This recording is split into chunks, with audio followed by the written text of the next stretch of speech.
Cause we live, bitches. So Brian's not here. We watched Black Noon. Black Noon. Wasted hours of our lives. Yes. We all want our hour back, Brian. Hour and 14 minutes, I think it was. Worst movie ever. Oh my God. That was some boring shit. Okay, it was not creepy. It was not scary. It was not gory. There was nothing about it that made me go, ooh. The only witch movies that were ever like that for me was Hammer. When Hammer did a witch movie, it was badass. Everything else, it was just boring. Played with a fucking wax mold of the other girl, right? Oh, put hair on it, and oh. Yeah, I felt like the scare. I was waiting for like the horror to kick, you know, and I was waiting. Just, you know, it just never happened. But I don't know, the ending had a cool little twist at the end, but I mean, it was just like I kind of figured. Spoilers: the town was Salem spelled backwards when the guy's leaving. And even looked that right away. Witchcraft. That was the horror. The devil. The horror was the absent. Like there was no plot. That was the horror of the movie. Right. There was nothing. It was horrible. And then they had we do not recommend you going and wasting an hour and 14 minutes watching High Noon. We suggest that you bleep by that when you're going across Tubi and you see that one comes up. Just go on by and take my report. Really bad acting throughout most of it. Yeah, there's like maybe pretty terrible.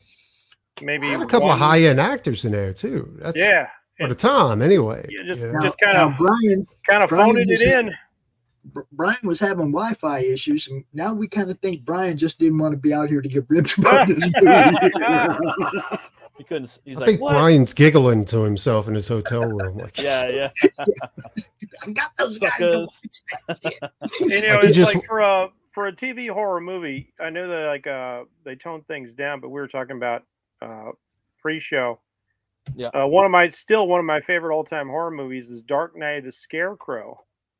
Which is a TV horror movie, and it still friggin' holds up. I would put it against Halloween Ends any day of the week, and it will curb stomp all the teeth out of Michael Myers, or at least that version of him. The movie just kicks tremendous ass with the first movie I'd ever seen Larry Drake in. Great performances, great characters, lots of friggin' scares and chills without being super gory because it's on TV, but the implication of it still messes with you. Good stuff.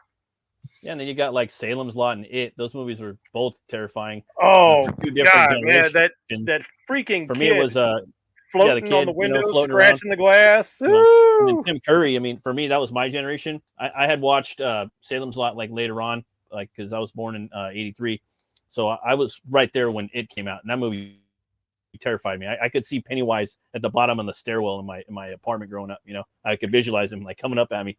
And then that kid from Salem's Lot, you know, I didn't even watch all of Salem's Lot either. I was so fucking terrified by that kid. So I didn't even know what Marlowe was. Salem's Lot was the scariest movie I've ever seen. Dude. I'm watching it. I'm watching it as I'm watching it as a kid, and so it's on for a sequence of nights. And I'm up late and I'm watching it, and that one episode where like the kid is floating around, and I don't know if you ever noticed, but you know, they got the kid on the gimbal and they've got all this vapor blowing in, you know, he's coming out of the fog, and all that stuff is played in reverse. He scratches the glass backwards so that when they play it in reverse, it looks like he's scratching. And so it just makes everything even more unearthly. And the little sound he makes when he bites his brother. And so when I was at my grandma's house, and when my dad goes to put us, take us back to our house, we're sitting in the truck, and I am scared to death that little fucker is going to start scratching on the glass of the truck. I was like, not looking at you. Dude. You got hypno eyes. You're lucky I wasn't your brother. I was the oldest brother. My other two brothers were knocked out. If they'd have been awake, I'd have been fine because I couldn't mess with them. I scared the bejesus out of myself one time coming to the beach because the whole way onto the beach is like, a shark can be in 2 feet of water and you'd never see him. Like, I scared the crap out. Like, my mom's giving me shit. Like, don't you be scaring your brothers. And I get out there, like, I'm watching them. They're not getting very deep in the water. I get out to about chest height, and all of a sudden I hear, dun-dun. Oh, damn it. I done got myself now. because we don't have that beautiful clear water in Myrtle Beach, South Carolina, like they do down in the Keys. No, I've been to Myrtle Beach. Right here. Dude could be right here next to me. I'd never know. Shit's like swamp water. I can relate. Oh man, scary. And the next scary sequence has got to be when the old boy's in the rocking chair. Look at me, teacher. Oh, awesome stuff. I was the scariest part for me, besides the unveiling of the vampire in Salem's Lot, it was when the priest thought he could hide behind his cross. Oh, and the vampire just walks over there and grabs it. And I was like, holy fuck. I was like, this motherfucker's unstoppable. Cross would the cross could have worked, but he failed the test of faith. You had no faith. And then that line where he goes, that's from come on, priest, shaman, test your faith, yours against the master. Well, he asks the vampire, is there a God? And the familiar answers, whoever feeds you is God. And I'm like, holy shit, that makes a lot of sense, dude. Because they had that they played up on that in Tom Holland's Fright Night. When Jerry Dandridge bends the cross in Peter Vincent's hands, like, you've got to have faith for this to work on me, Mr. Vincent. Solid movie. Great vampire movie. Still one of my tops. Even that scene too, where the guy sitting in the chair too when he's rocking. Mm-hmm. I forgot what his name. He's like in a lot of movies. That was he's like, look at me, preacher, or teacher. Yeah. He played that to the hilt. He really got maximum mileage out of that moment. And then the Barlow scene, I thought we were talking about it the other night on one of the shows with Brian about how scary it is. It's just like right in the middle of your kitchen. It just made it so even scarier because that's like the place where you cook and eat and you get together. And it's just. I always wondered how they this epic that. Like castle. You know what I mean? He just appears in like this comfy spot, and so it's even scarier. They kept playing on the context that like vampires had to be invited in. They had all the classic kind of vampire tropes. Yeah. But Barlow just crashes through the window, and I was like, did his Major Dormo pitch him through the window? How did that work? I could never figure out exactly how that worked because even in the novel, he had to be invited in. He was subjected to the traditional Dracula style lore. Enter freely and of your own will. But man, that was great. I know Stephen King hated the Nosferatu style makeup, but I loved it. Yeah, it looked I awesome. love the Nosferatu stuff because in the novel, Barlow was very much styled after Dracula. He was European. He was articulate. He was good looking. He was all the things you expect. But I like the monstrous vampire better. That he has to have this face. I could never get into like Rucker Hauer, like crawling around the ceiling. For me, it just looked kind of. It just took. I was just like, dumb. Hey, it's Rucker Hauer crawling on the ceiling. You know what I mean? That's all I could think about. Like literally. I would have so hired like a contortionist to somebody and dressed him up as Rucker Hauer, especially since they're using CGI. Put his face on there and had this dude moving in like really crazy ways across the ceiling. Don't make it look so human, because now it just looks like a 60-year-old guy on his hands and knees. Yeah, that'd be pretty crazy. I heard they're remaking. That wasn't really creepy. That was just weird. It wasn't. Yeah. Heard they're remaking what? Salem's Lot, like a second time. I heard they're gonna make another one. And they need to quit fucking with movies that were good and remake some of the shit.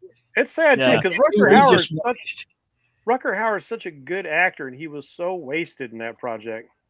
Yeah, he was better in Buffy. To remake a bad movie. He was better in Buffy. He was legitimately better in Buffy. What was a pretty good vampire movie, but wasn't like the ending kind of sucked? Was Dracula on Netflix? Oh yeah. I thought that was pretty. The ending sucked. The first 2 episodes were pretty solid though. Yeah, when they were in the past. It's a new. When they were in the past was the strongest, but I really did like getting his perspective as the man out of time when he's in that little, low rent, lower middle class house. And he's like, cool. I've known kings and queens who would trade their entire kingdoms to live in the luxury you do. Yeah, that was really, really interesting because if you think about all the stuff that we take for granted, right, like running water and a toilet, central heating and air, you got your entertainment right there. You've got a full medication stock and kept cool. TV like, and the internet. Yeah. Yeah. Doctors who aren't barbers. Yeah. Right. You are putting leeches on you. He's sick. Get the leeches. And I love how they dealt with his shape changing too. You know, they did that kind of Company of the Wolves things where he'd like pop out of a wolf skin or pop out of somebody else's skin. That was nice and gross and cool. Yeah, it was cool to see. Like it's there's only so much you could do with Dracula. I mean, you can do a lot with it, but it's cool to see new takes on it. Like the Demeter, I thought that they did a really good job with that one. I did too, dude. It was 2/3 of a good movie, but unfortunately, they're doing all this vampire lore, and then they don't follow their own rules because they're trying to set up all things. They've got the boxes of Earth. You've got the framework of Dracula. And so, like, okay, everybody he bites turns into a vampire within 24 hours, except the gypsy girl. And she's got like 18 bites on her, you know, from the trip he's had over. Like, and it's not like in the book where he's like feeding people blood. You just see him bite somebody, boom, they're vampire. I see where they were going with that though. Like they were trying to explain. Yeah, like he was she wasn't all the way turned, but she was getting blood, a transfusion. Yeah, you know but after they get her out of the box, you can already see she's got scars from multiple bites. Oh yeah. No, he's just beating off her. Yeah, she should. That's a cute boy. Using her for food. The rest Because of they're not following. Because they're also not following the lore. Like it takes 3 days to come back and all that sort of thing. So if you're going to do the one bite trick, then she should have already been a vampire. I thought like, oh man, they're in trouble. He brought some brides over with him. Yeah, I know. I thought that too. I thought that too. Well, maybe he wasn't going full. Maybe he wasn't going the full 8th, you know, with the bite. Maybe just like yes, because little bite. You know? I did sort of like the evolution of him. Like he wasn't feeding. And I wish he hadn't slaughtered all the animals right away. I thought it would add a lot more tension if he'd have just like, oh, some of the animals are dying. Oh, your dog is rabid. You know, we got to take the dog off the boat. You know, things like that. They could have really built that plot up a little bit stronger. And as he starts feeding on people, then he starts getting the bat wings and all this other stuff. I still think they should. But conceptually, I really like it. I still think they should redo Nightbreed. Like, just make it. The Clive Barker's X-Men. Yeah, exactly. Like, and that's exactly what I think they should do is make it into like Clive Barker's X-Men. You know what I'm saying? Like, I seen it once, dude, and I was like, damn, this movie's pretty fucking dope. And it's like, do what John Malin. You go there, you know? Like, dude, that's my favorite movie. Like, do what John Malin promised to do with Graveyard Shift, but didn't deliver. Exactly. Like look, I'm not going to talk too much shit about it, but it wasn't Nightbreed. You know what I'm saying? Like, but no, like Clive Barker's a fucking genius when it comes to doing shit, dude. Like Rawhead Rex, the Midnight Night Train. Oh, Midnight Meat Train. Midnight Meat Train. Yeah, and dude, like Candyman. Yeah, like his. Man, Tony Todd's voice, he just killed that role, boy. Like he makes worlds, dude. Movie. He makes horrific worlds that you kind of go to. Like I've noticed that. Like if the director like kind of stays a quarter of the way close to Barker's vision, then you will go somewhere with his movies. Like Nightbreed's like that, Candyman's like that, fucking Hellraiser 1 is like that. The new Hellraiser is pretty good too. I like that one. I put that up in there, number 3 in the franchise. I like 1 and 2, and then me too. Actually, like everything else is just garbage. Filler shit. You know, I guess in that context, I'll put the new one in the 3rd spot as well because it had some legitimately good ideas. It had David Goyer working on the script, which is always good, but I thought some of the execution failed. I thought them trying one to before that too was really good too. Trying to change the look of the Cenobites were horrible. You know? Yeah, the older ones were way better. I did like some of the stuff they did because it was a little different, but I like the old one more. And I like some of the concept designs that they got online for like that Game of Thronesian style Hellraiser show that they were going to do. Where Pinhead has like that would have been fucking sweet, dude. He has like these rusted nails in his head. They're not really pins. They're more like big, thick, brown rusted nails. Like big. It's like, funny that you said that. I did a series of sketches a few years back that I never realized into full on drawings or paintings. Yeah, but I love doing redesigns of characters, and I did my redesign of like Michael Myers and Freddy and Pinhead, and I called him like the King of Pain. And instead of like nails, he was pierced with like railroad spikes. That's sick. And they formed not just this, they formed like a crown in his head, grid? that just diminished into his face. Almost like the dude from 13 Ghost. He had railroad spikes. Yeah, I remember that dude now. I don't know. It seems like Clive Barker just like reads Marvel comics and does the almost absolute darkest version of all of that shit. He's worked with Marvel Comics several times. Yeah. Speaking of which, if you want to see, Rawhead Rex, the film, is a guilty pleasure for me. I love Rawhead Rex. I've never seen it. It is so much fun. But Steve Niles wrote an adaptation for Rawhead Rex, and I don't remember who the artist was, but they did a fully painted rendition of the short Rawhead Rex, and it is a horrific thing of glory and beauty. Rawhead Rex reminds me of Pit. If you can find it. Oh, really? Like Dale Keown's Pit. Yeah. Except here, they really, in the artwork here, they really get into all the descriptions. He does kind of look like an emaciated dick with just full of teeth. Yeah. Because he's all skinny because he's been buried for a millennia, but he's got this big orange moony kind of head, and there's like a little hair around his, so he's like a giant scarecrow walking chode with sharp teeth. I don't know about that. I thought he looked like a brute, like in the movie. I thought in the movie, but read the short. Oh, you mean in a book? Yeah. But they did a comic, which was very true to the imagery in the book, and I see what you're saying. Yeah. It's fantastic. Did you guys see that Todd McFarlane is doing 3 Spawn skins for Call of Duty? No. Yeah, they have a Commando Spawn, a Spawn, and then like another character that's does that mean naked in the Spawnverse? Oh, right. Yeah, but the one character he's kind of basic. I'm not really digging it. It's just like a dude with a hood and a gas mask. It's just kind of basic. It's just like, But they have Commando Spawn, which is cool. Like he's got all the gear and the guns and shit, and then an OG Spawn. So I don't know if they're gonna have the chick playing Call of Duty like 20 years ago, but I'd love to just play that for 5 minutes as Spawn. That'd be really cool. I still like to play Battlefield. Is Call of Duty still involved in that political bullshit where they threw a guy off because he made a comment? Probably. I have no idea. Yeah.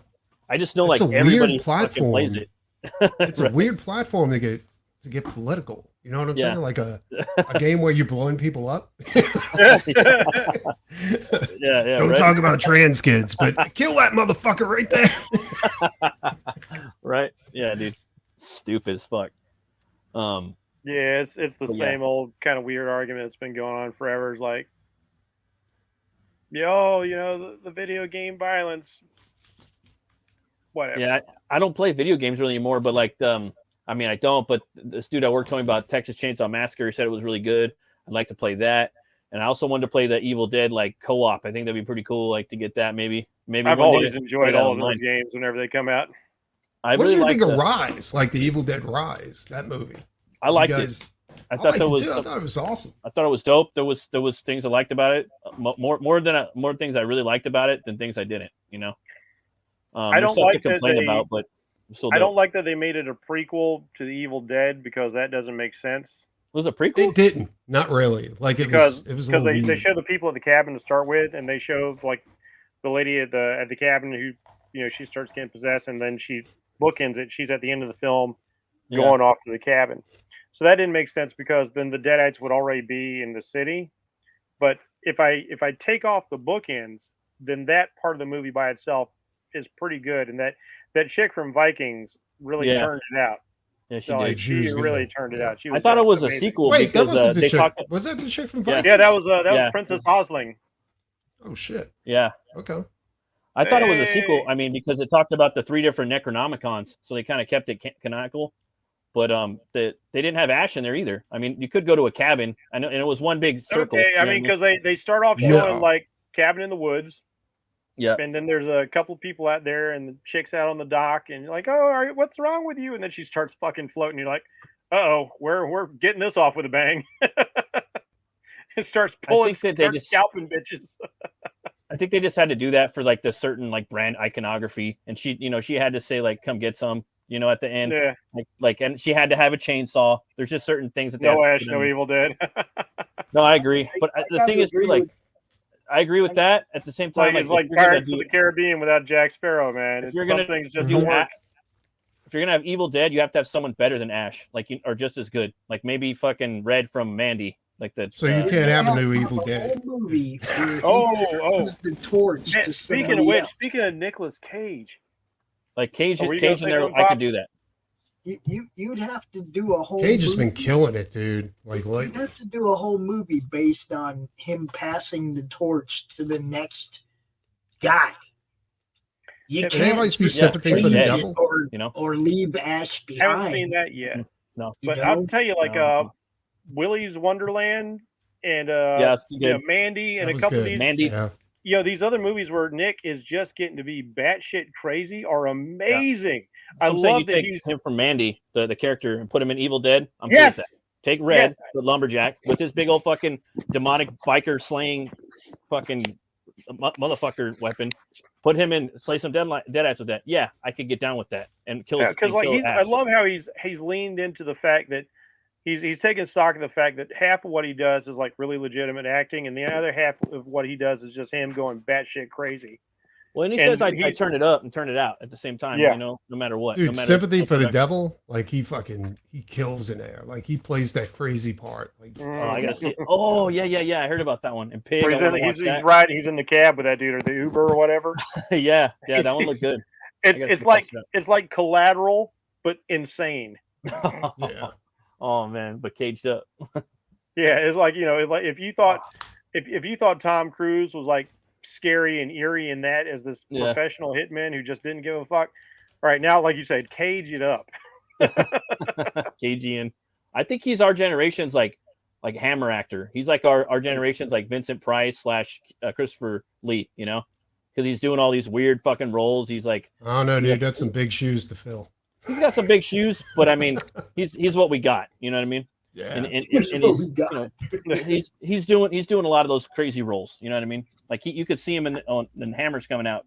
You could see him doing a Hammer movie. I appreciate the fact that there's certain actors who I see they'll do these what should be bullshit movies, and they don't sleepwalk their way through it. When I see Ron Perlman, when I see Thomas Jane, when I see Nick Cage, Samuel L. Jackson slumming it in a movie, I'm still going to watch the movie because I know they're going to give me something good. They're going to, if this is a turd, they're going to polish that turd. They're going to try. But usually they can make a bad movie pretty damn watchable, if not outright great. You guys going to watch The Expendables 4 this weekend?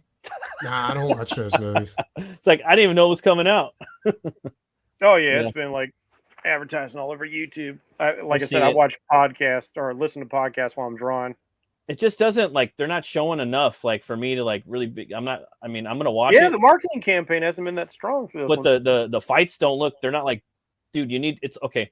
It's like the cover of a comic book. You got to sell it, dude. It's like a metal album. The first song has got to be the best song on the album. That might be the first and last time you're ever going to show it to a buyer, So I'm not, I just see Sly just throwing a guy over a table and then couple explosions. There's no fucking badass moves and fight scenes, so Stone Cold, I don't know. That first Expendables was the shit. The second one was the third one sucked. Rated PG-13, by the way. Mel Gibson was cool and Antonio was cool, but it was just no. Oh no, the third one just got kind of fun. They had or was it the second one they put they just camped it up. They had magic Chuck Norris, not legit Chuck Norris, mystical Chuck Norris. Yeah. He just appears out of nowhere and mows down everybody with a machine. It's Walker, Texas Ranger, Chuck Norris. Yeah. And it just seems like half the cast, dude, is gone, bro. I'd be down to check it out for Tony Jaa, because he's a badass. But or put somebody in there who's put in all this effort, oh god, I can't remember his fucking name now. The guy's such a good. He's a good actor. He's a good martial artist. He played in Undisputed 2. Oh yeah, he was in part 2. He got killed by the guy who plays Boyega, Scott Adkins. Yeah, he got killed by Jason Statham. He got cut up into a helicopter, I think. Blade. Yeah, he should be He should be Batman. Yeah, he almost played Batman too. Oh, I know. Did they bring Michael Jai White in? Because I haven't seen 3. Dude, he's got a Western coming out that looks dope. It's from the creators of Black Dynamite. It's like a black exploitation Western type thing. Dude, I gotta Oh, see man. Black that. Dynamite is the shit, dude. Dude, I never watched all of Black Dynamite. I got to check that out. That's another one. Fuck. They should get him to play Blade, dude. He'd be dope. I was so rooting for him to play Blade because he's an actor and a martial artist. Dude, and I had the concept of like if they're gonna do Blade, they got to go completely away from the Snipes version. They have to do the '70s one and make it a '70s movie. Give him the big yellow glasses, the big collar, and he could totally do that. And I never even thought about casting him in that type. I mean, he could easily fart Wesley Snipes style too. You could take that. One would be interesting. You could start that in the '70s, and then each subsequent film could be the next decade: the '80s, the '90s, the 2000s. You can watch the evolution of Blade. You can see him. I'm not aging like normal humans, and I'm getting stronger, and I'm getting more powers. You can power creep him through the ages as he takes down more vampires. And plus, you got to have a martial artist play Blade. I mean, Snipes was a martial artist. The actor they've chosen is a really good actor. I loved him in the Power Man series. Yeah, he was good in there. Copperhead. And I know you can teach people how to fight, but we're doing this review of the Ahsoka series right now, and Rosario Dawson. Her fighting skills were so much better in The Mandalorian. I don't know if it's just those couple of years in between shows, if she slowed down that much, or if the choreography is just lacking. Because the fight scenes in that series are pretty lackluster, but she's really slow compared to what we'd seen just a couple of shows back. Maybe she's doing her own. Maybe she had someone doing it for her before. I don't know. Who knows? It's hard to say because they tend to use a lot of long shots. Let me throw in here that the people that I guess that she's been confronting lately are like Anakin, a ghost of Anakin, and shit like that. It's not even that. When I'm seeing her in fights outside of that, like fighting the droids, like she's slow. Well, this is what I'm going to say though. It's like a lot of it is just. I don't follow Star Wars designed anymore. to make the Jedi look more regular. It's like it. Sabine is a non-force sensitive Jedi. That's a whole nothing burger right there. I really don't get where they're trying to go with this. They're dumbing down the Jedi. They are, but they're also making it to where it's like easy to be a Jedi. Yeah, everybody. They're dumbing it down. They're dumbing it down to nothing. Right? Use the Force, and I got martial arts skills. Pure martial arts perspective, though. And having. Yeah, I just can't take Ahsoka being so slow when we know how Ahsoka fights. Ahsoka. Yeah, Ahsoka. I'm going to use that in our next review. You can have it. And having seen Rosario do better in long shots just a couple of years ago, where I can see her face, I can see her doing the moves. Rosario Dawson's a great actress. I know she's putting in the work. I guarantee she's putting in the work. She loves it, but at the same time, it's not just her fighting. We've been calling her things like a Snoka because it's like she's about to snore. She's always like half lidded like this. She's like, she looks so sleepy all the time. What about Stevenson? Drop the ganja and pick up the speed again. What about Ray Stevenson? Can't do nothing His about fights. the way the eyes look. Now, Ray Stevens, his fight scenes are interesting because he fights with a particular economy of motion, which should be a great contrast between him and Ahsoka, because Ahsoka has that kind of Shinn Artaru style, where she's very acrobatic and she's very flippity flu and all these spins and turns, and Ray fights almost like a Darth Vader, where it's in the first film, where it's very minimalistic. Him versus Kenobi is very guarded, is very precise. And so like when they finally confront each other, he doesn't even look like he's breaking a sweat, except for one point where she kind of turns up a little bit and starts mixing up her lightsaber moves with some kicks and punches to throw him off balance. And she should mix it up with some disco. Well, what was weird too is like for some reason with the fight with Anakin and the fight with Ray Stevens with Balin, she fights in Anakin style. She's fighting with a single blade, which is like what she should have done is she should have started with her style. And in the great martial arts tradition, like when something doesn't work, you switch up your style to throw the other guy off. Why wouldn't she have fought in her own style in the first place? There's no she reason. Wasn't fighting the in show her own does not style. give you a reason. She wasn't fighting in her own style much this whole series. Well, not these last 2 episodes. I remember when Stevenson went out for Punisher. I was watching the behind the scenes. He like his Punisher was learned how to do brutal. everything, like how he learned how to shoot all quick, and like he didn't have really any training. They said he was like a natural at it. I was so disappointed that we didn't get like one more, but that movie was epic, dude. That's my favorite. Yeah. He's my favorite Punisher. Same here. Nothing against Barenthal. Barenthal is like the angriest guy I've seen since Anthony Starr played on Banshee. That's because he's so short. No, I have a brother he's that short. He's like just angry all the time. Tom Cruise is short. He's not angry. He's Scientology. No, he's a Scientologist. Yeah, he learned how he's to angry. It's just Satan. focused scientifically. Yeah, exactly. He knows where to focus. We gotta tell Brian about that movie, man. The one that Preston was talking about. With all the Italian one with all the monsters in it, I told him. Yeah. Simon Terror. Yeah, that thing is sick. Yeah, man. hopefully we'll do that's that a next Halloween movie if I've ever seen and one. Halloween's coming up, man. It's already the 21st. We went ahead and covered this dumbass movie for him, though. We're done with this one. Well, like as bad as this movie was, I knew this guy was doomed from the start because I'm a Christian. And so, like, I have this Christian perspective, this very Christian-centric perspective. And I'm watching him, and as soon as he starts preaching, I was like, "Oh, this guy's screwed.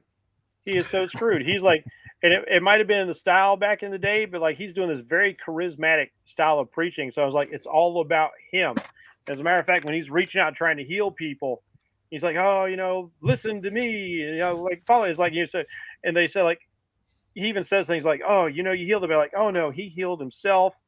And then his wife is like playing into his ego, is like, "Oh, I think he took your strength." Where like if you're a real Christian, you'd be like, "No, God, it's all about God coming through me." So I was like, this guy's so dumb. He's going to get seduced. He's going to get used. The witches are going to do whatever the hell they want to do. He's not on the home team. He's a lost cause. He's out.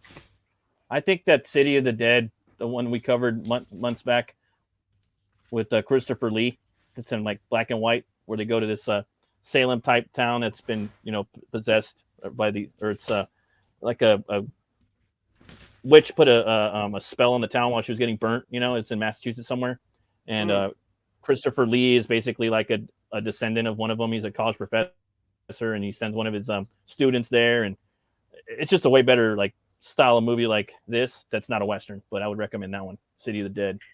That was too bad too, because I was really looking forward to it. I love the mixing of genres, like a Western horror. Yeah, like, that can work so well. Yeah, Brian wanted it too.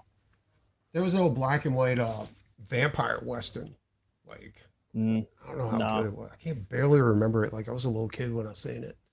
But it was oh really? It was pretty good. Yeah, dude was dressed in black, all kinds of shit, and he was a vampire, Did you see Danzig's Western? Anything Danzig puts out is garbage when it comes to movies. He has. I forgot the name of it. It's because he got old, but I don't know. His videos, music videos, are way better than his movies, and I don't know what the fuck is going on. Why you gotta talk about my films that way? Yeah, no, I love Dan. Look, I'm a huge Danzig fan, but I'm telling you, like, he is not a movie maker.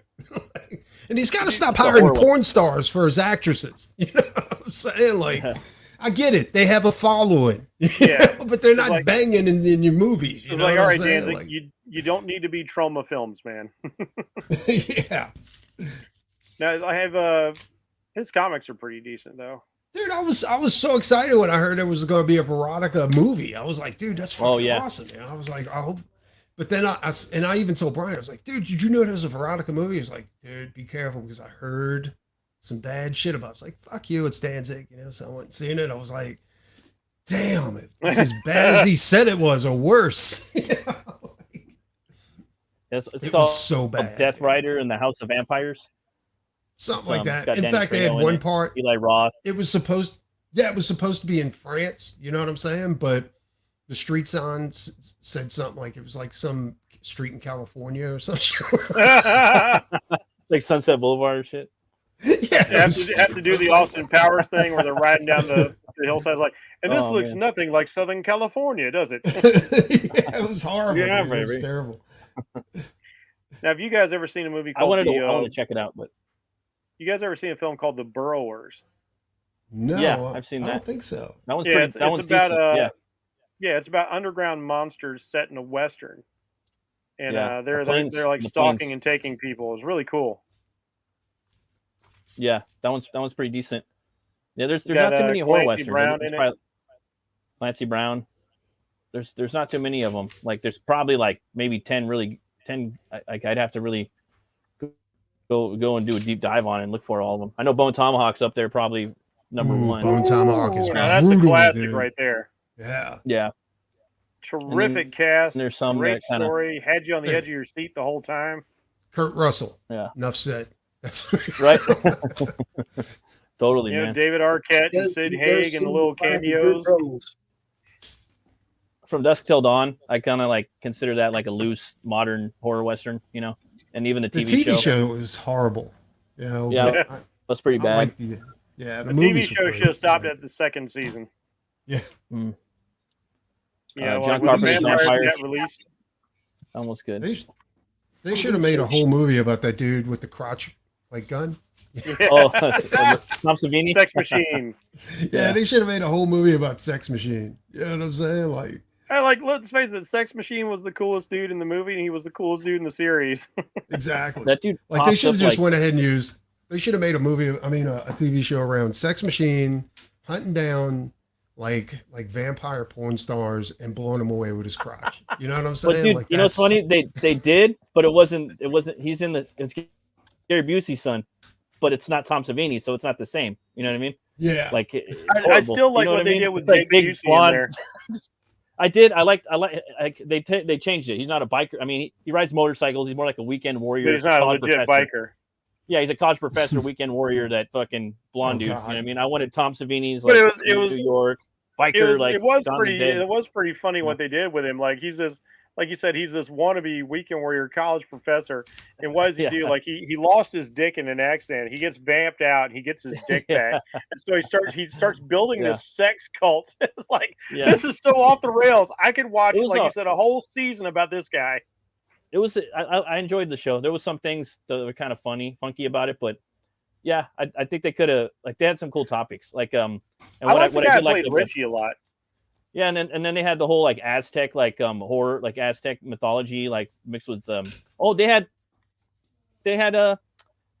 snake pyres in there. I forgot about that. That dude from Fez from 70s show, he was like he's like I really like the first season was the best season because I like how they decided to do something different, and you find out Richie isn't actually crazy. He's being targeted by a vampire queen, and that's what's messing with his head all the time. I was like, that was a really neat angle.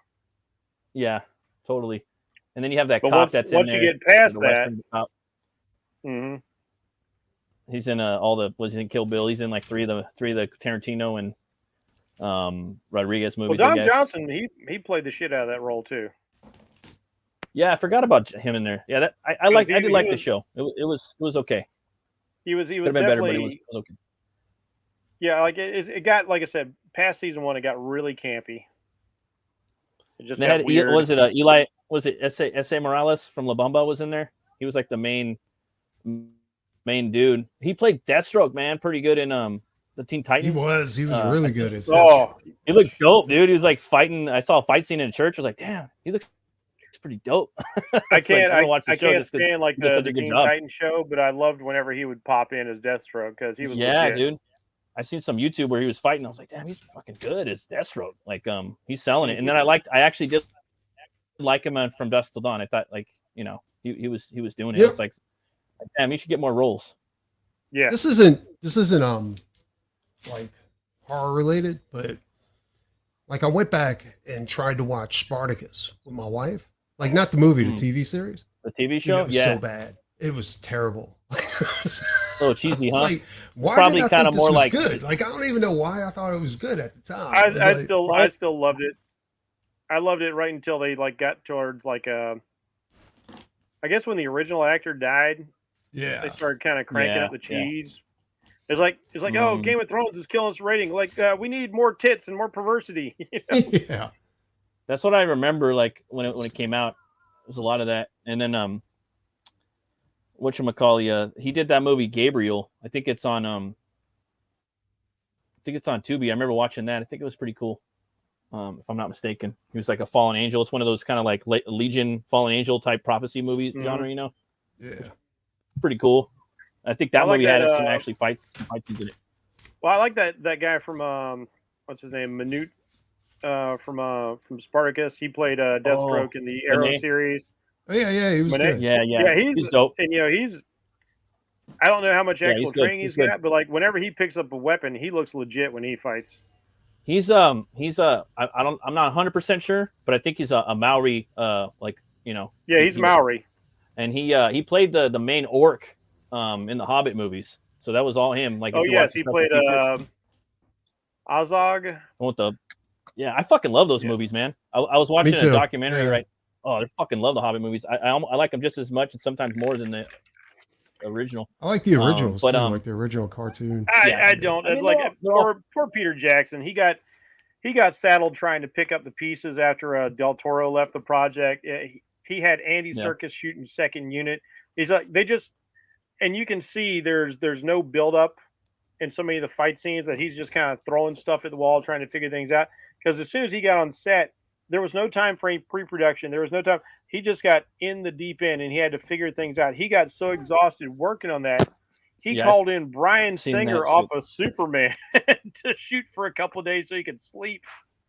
Yeah. That was a mess. It has moments. Like I love the smog sequences. I love them, man. I love them just as much, if not more sometimes. But it just depends. I consider them all like one big movie. But I know I see people's complaints, but man, what was I gonna say? I was watching this YouTube short just on Sauron. Like, you know, back in the day, like thousands of years before Lord of the Rings, he could turn into werewolves and vampires, and you know, he was known as the Werewolf King. People with his touch, dude. I'm like, I could watch a TV show of like that's not woke or whatever of him like being like a werewolf, like turning into you know. Vampires. I guess a big fucking wolf he fought, kind of like Fenrir, killed him or something like that, and he turned into like a spirit. I will never fathom why Peter Jackson, when they're at the Black Gates and he's lopped off the mouth of Sauron's head, and Sauron comes out, and they replaced Sauron because they filmed it. I've seen that behind the scenes. I know all about that. They replaced him with a troll. Why would you do that? Well, I remember watching. This is what we've been building up to. I agree with you 100%. I remember watching these movies, and I never read the books. I was like, all right, you know, Aragorn better fight Sauron's sword hand-to-hand combat at the end of the fucking movie. I don't care if it's in the book. I don't want to know. I don't give a fuck. I just want to see that on the screen. You know what I mean? Yes. And it never happened. And I got the special features. I have all like the 16 hours of behind the scenes for all three movies. Me too. And I'm like, oh, that did happen. It actually did happen. So I mean, I give them, I can't. like, at least I don't. Why did you go all George Lucas and edit that out? So Legolas is better than Aragorn because we've seen him take out a troll on his own, like running up and putting two arrows into it. This is fucking Aragorn, the king of men. And you have him face off a troll that. But I was like, I mean, at least make the troll like 4 times bigger or something. I mean, he was bigger, but at the same time, you know, this is Aragorn, and he's wielding Arundel. You know, he's got the sword. Yeah. And that's why I did love watching the. I mean, those Hobbit movies. I love seeing Orlando Bloom's character. Legolas is dope too.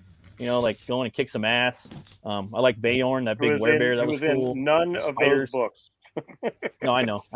But I love Peter Jackson's universe, dude. I love his Tolkien verse. You know, like we all got our own Tolkien verse in our heads, and he just got to film it. Dude, I got to select out pieces of those films that I like because there's a whole lot of it that is like that cannot go into my head canon. I cannot take the weird, jokey Stephen Fry and his Major Dormo, like blackmailing everybody in town and just being stupid comic relief. I cannot stand that. I can't stand Bard not being a legit hero. There's, the Arkenstone. He's got dragon sickness. Is like, so the One Ring isn't the only thing. Okay, whatever. It just there's so much contrivance in there that I just can't. I can't let it go. The animated Hobbit movie inspired me so much when I was a kid. Like, Now the Ralph Bakshi or the stuff that they end up doing where it was all rotoscoped. No, that was the Lord of the Rings that it was rotoscope. Oh, that's right. The Hobbit was Ralph Bakshi. And wasn't that's pretty dope. Wasn't that Hildebrand art that they did the?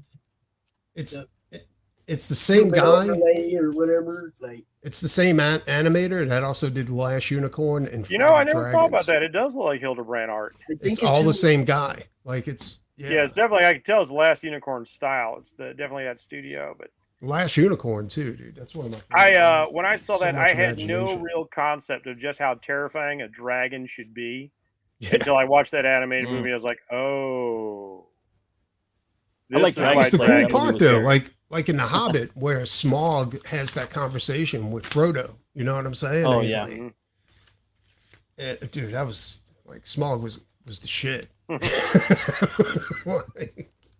In the anime, I'm talking about the animated. I mean, in the actual movie too, but I'm just saying. Oh man, like, when he opened his eyes and they're like, these eye beams are shooting out, and he's like looking all around the headlights. I was like, oh. Like they gave Don't let him see you with those. I bet he'll see right through that invisibility. And that was all 2D animation back then too, right? So they had to paint that onto the screen, onto the film to go ahead and make that happen. Like it was some crazy shit. Oh, gorgeous. Oh man, speaking of like the Last Unicorn, Chris Lee was so epic as King Hagrid in there. Yeah, he was. And Mia Farrow as the unicorn. Like a lot of great actors in that film. Plus the Harpy and the old witch. Dude, come on. I can't remember who played the Harpy. He was somebody famous too. Like, but you had all Jeff those Bridges movies, as Hagrid's son. Yeah.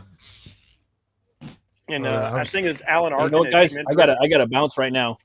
I got Eric Weathers coming on my show in a little bit. So Eric Weathers.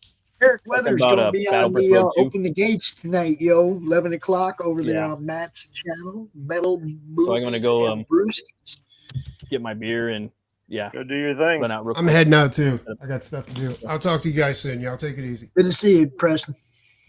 See you Monday, and I'll see you guys later next week. I'll play this. I'll play this one on the weekend, Matt. I'll play. Sounds good. Go ahead and do your show. I'll play. Hell yeah. Thank you, sir. I'll see you guys. Take it. That is Matt Burke over on Metal Movies and Brewskis. Going to be going live at 11 o'clock with Mr. Letterer himself, Eric Weathers. So you're going to want to check that out. And I'll replay it again over the weekend for you if you miss it. Just like that. And Mr. Bracey, I'll see you in the morning, I hope. We hope. Did I just jinx it? Did I fuck it up just now? God, I hope not. Oh, man. Well, I know me, you, and Laurie will be there. Tobias can be up in the air depending on his situation. But we're going into the Tomb of Annihilation, everybody. So if you've been following our Madness Gaming out Friday mornings, let's see if the addition of a wizard to the party after weeks and weeks of begging for somebody to come in and play a wizard will be enough. Well, if not, we may. Max doesn't think so. He had us create whole new characters as backups. Yeah, he did. But now you had to go give Laurie a quick rundown of anything extra she can do to buff us or whatever before. The paladin and the cleric. We need that paladin and that cleric to be ready. For sure. All right. I'm good. I'm going to take off. Jeff, I will see you in the morning, my friend. Brian's not here, yo. What can I tell you? Shitty hotel internet. Yeah, it's that good old hotspot, Brian. Hotspot. And you know what? I get to play all the ads I want to just because. Let them roll. Sit down and get ready for like 8 or 9 trailers, you guys, because I can do that. Peace. Join them. Yo, Pops Van Zandt here. The Madness Comic Network is evolving into the Madness Roku Network. We're taking our stuff to Roku. We're joining great channels like the American Horrors channel. We're taking our stuff over there, guys. We love it over there. You're going to love what we bring you. We got some great shows, all kinds of different stuff. Come join the madness, yo. Madness Roku Network right here. Peace.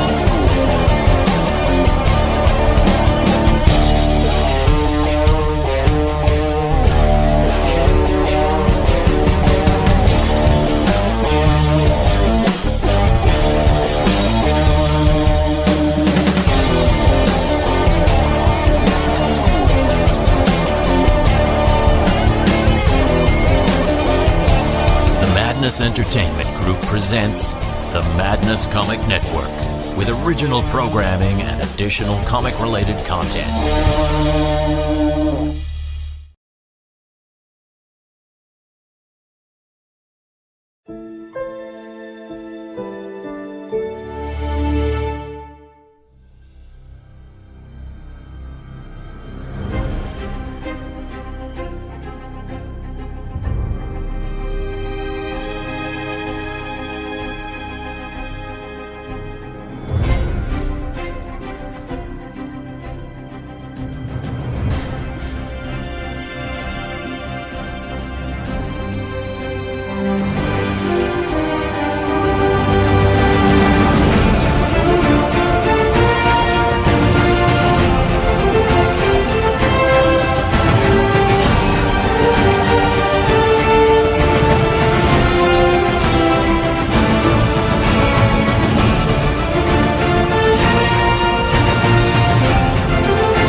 Fairview's coffee has mysteriously gone missing.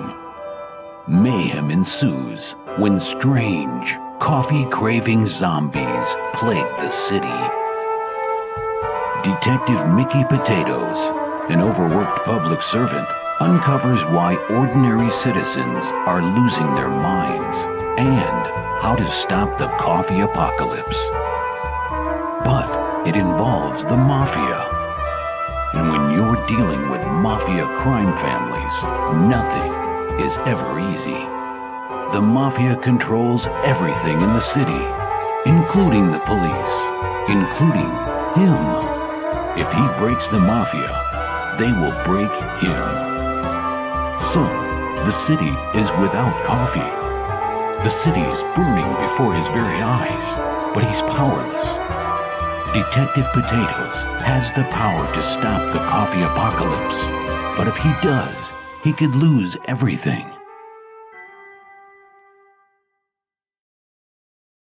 What is Path of the Pale Rider anyway? Is it a comic book?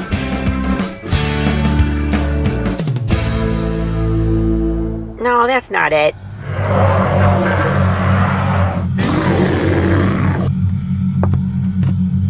Is it this? What the heck is Path of the Pale Rider, man? There's no way this is right.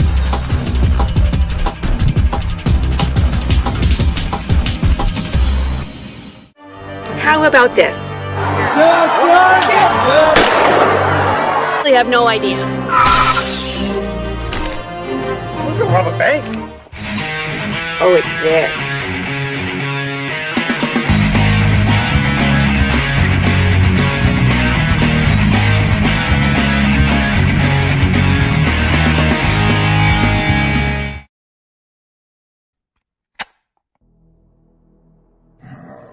I told that moron not to take out my Tchaikovsky tape. No matter, let's get started.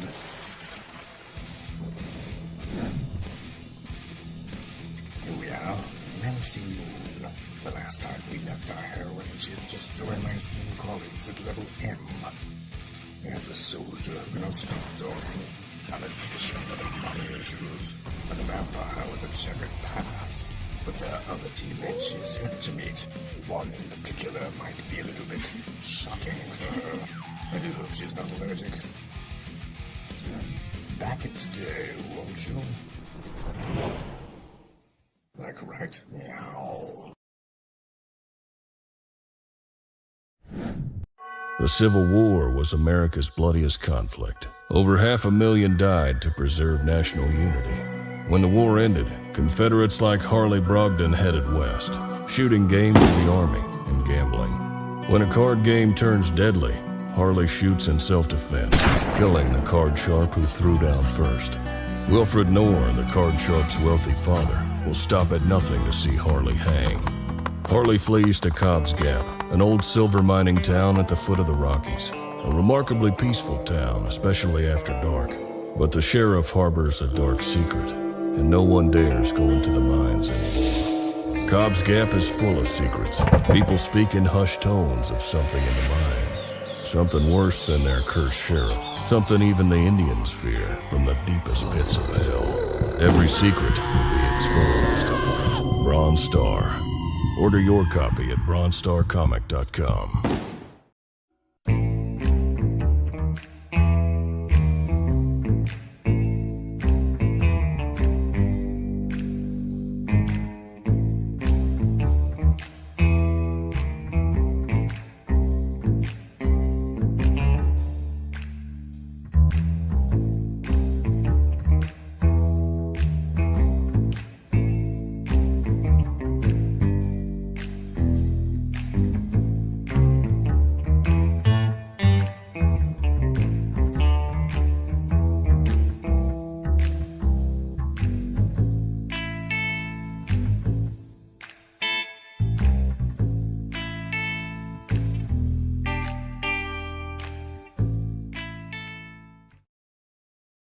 Comic Books for Kids provides comic books to kids in hospitals and cancer centers across the U.S. It's a place where we can all work together to make sure every child has a comic book. 100% of all proceeds go towards the kids. It's about making a difference, and while they're in the hospital, allowing them to fly like a superhero, battle dragons, or rescue teddy bears. We are in every state in the country and now support over 160 hospitals. Every month, we add more. Visit cb4k.org.